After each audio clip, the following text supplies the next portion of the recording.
least of, and after all, they represent the people of their respective states and they know the ground difficulty. If there are any, they speak about it in the council, and therefore let the council take the call.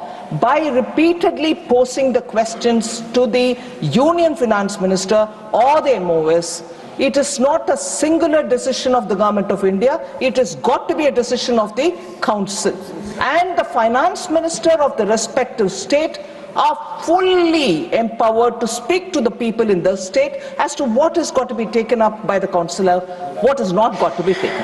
And I'm sure the Bengal Minister, who I personally respect a lot, a very thinking minister who contributes substantially to the debate, has also been giving her input, and all of us are together taking a call. And one last point, sir. I would like to take this opportunity to dispel this thought that after GST, rates have gone up. Not at all. Every item, and I would stand here to answer questions of any number of members, not even in one item has the GST, after being introduced, raised the rate. If anything, the rates have been brought down. And today I can say, clearly, repeatedly I've said this, I'm saying it today also.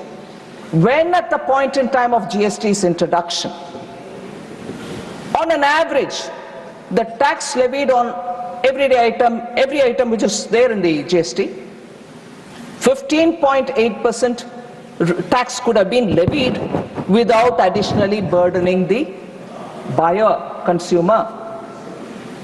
If that was the rate at which the GST rates were brought in, today, sir, through you, I like to leave a thought with the council, with the members of the August House. The rate has come down to 11.3.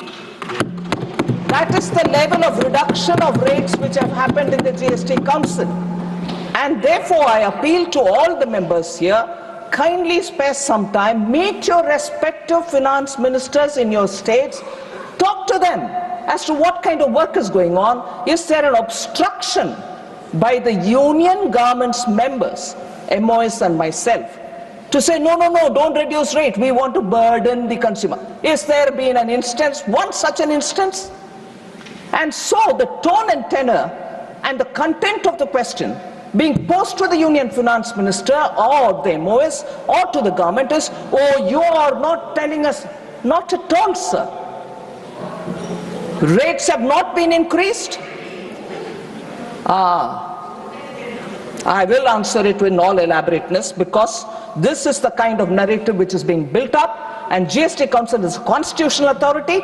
All of us should engage with it. Thank you. Third supplementary, Shri Sanjay Kumar Jha.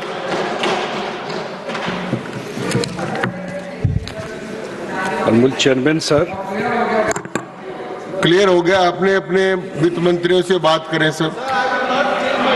आप बैठिए साहब, please sit down. हाँ साहब बैठिए. Sanjay Kumar Jha. Since the introduction of GST in 2017, the government has made several adjustments to the tax slabs. How have the average rates changed since then, and what is the direction that the centre would want to pursue in this regard, and whether the centre will prioritize aligning the GST system with economic growth by focusing on key sectors such as EVs, renewable energy, technology-related goods and services, and MSME. मंत्री जी. सभापति महोदय, अभी माननीय वित्त मंत्री जी ने विस्तार से जीएसटी काउंसिल के बारे में पूरा सदन के सामने रखा मित्रों. और अगर देखें तो पहले भी हमने कहा कि मंत्री जी ने कहा कि पहले से टैक्स जीएसटी में कम हुआ है, लेकिन 2017 से लेकर अब तक कितने बदलाव हुए, कितने रेट रिलेशन हुए हैं, उसकी सूची में माननीय सदस्य को उपलब्ध करा दूंगा. धन्यवाद. सुलिता श्रीमानी से सुलिता देव. सर, जय Shri Jagannath. Thank you vice chairman sir. मैं उड़ीसा से बिलोंग्स करती हूँ. केंदू लीफ के ऊपर आज 18% जीएसटी लिया जा रहा है, जो कि पहले 5% था. माननीय फाइनेंस मिनिस्टर भी यहाँ पर है. मेरे पूर्व मुख्यमंत्री नवीन पटनायक जी ने बहुत बार चिट्ठी लिखी है कि केंदू लीफ के ऊपर जो जीएसटी है उसको हटाने के लिए, क्योंकि उसमें बहुत सारे जो वर्कर्स है फीमेल है 90%, 10 लाख जो केंदू लीफ वर्कर्स है उनको बेनिफिट आएगा, उसमें 90% महिला हैं।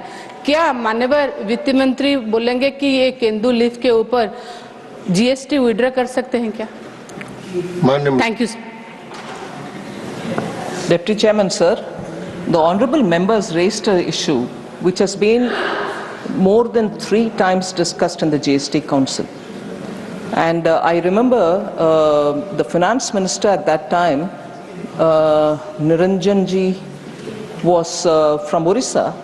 He had even requested a committee of ministers to look into this matter. But this issue of Tendu leaves has also been worrying states like Telangana, whose finance ministers used to also speak about it. Because, and Telangana did raise a very valid concern. And that concern, sir, is whilst it is true, it is a minor forest produce and many women are, not just in Orissa but also in Telangana, women are involved in the collection and bringing it to the marketplace.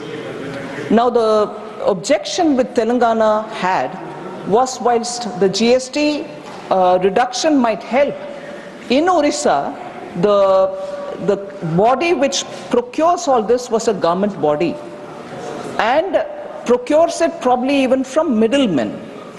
Therefore, if the benefit of the tax is reduced or waived, benefit of that action of the tax would benefit the middlemen or actually would benefit the women who are collecting it from the forest areas. So Telangana's question was, if it's not going to benefit the collecting women from the forest, minor forest produce, why should the discount or waiving off of the GST happen at all? Was a question raised, it was discussed, and Orissa, if not everything, at least some portion of it was being collected from middlemen and by the government agencies. So it had too many layers to be convincing one another about. So the state's finance ministers didn't feel comfortable about reducing or waiving off of the GST on Tendu leaves. धन्यवाद। Doctor M.